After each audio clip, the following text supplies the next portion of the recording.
Okay, friends, so this is for the Layens.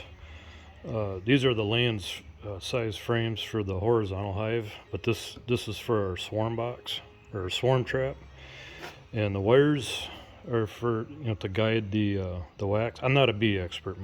That's on Janeen's side. I'm just trying to do the labor end of it. I got a battery here, the cable hooked, alligator cables. What we'll do is we'll put the wax on here, a sheet of wax that's from Europe. We'll lay that on here. It'll melt into the wires, and then we move on to the next frame. But then we do that. I got, I think, 7 frames, and then we'll put them in that swarm trap that I had showed you all earlier. So let me go ahead and put a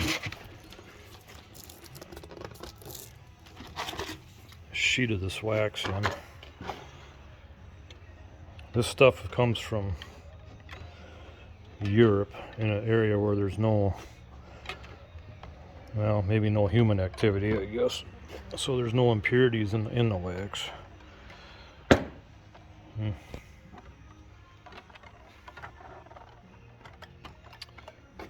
And we're no purists by any means here. We're just trying, just having some fun with it. We've never trapped a swarm of honeybees before, so we're trying to see if we can't maybe get a native swarm. Okay, so now I got that sheet of wax laying in there, so now I'm gonna,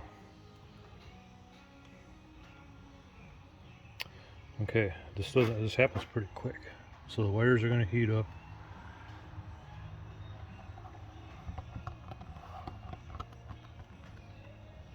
And as soon as you, yep, that's starting. See that right there?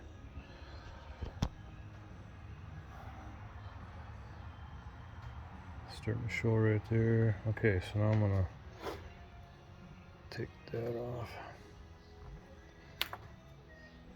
Yeah, you can see the wires.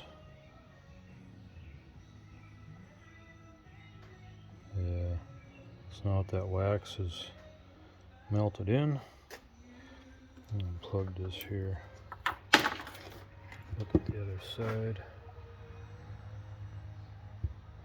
Now the wax is melted in and it ain't gonna go anywhere. And then the bees will actually work off of this, because the stuff is already here. All they gotta do is work with it then. But that's part of that swarm trap. It's not a permanent hive. I'm just trying to make the conditions as such that they want to stick around. So, but I got 4, I guess I got 4 more after this. So anyway, I'll finish that, and when we put the swarm trap up, I'll get a video of that and I'll show you where we'll put it. Alright, stay tuned.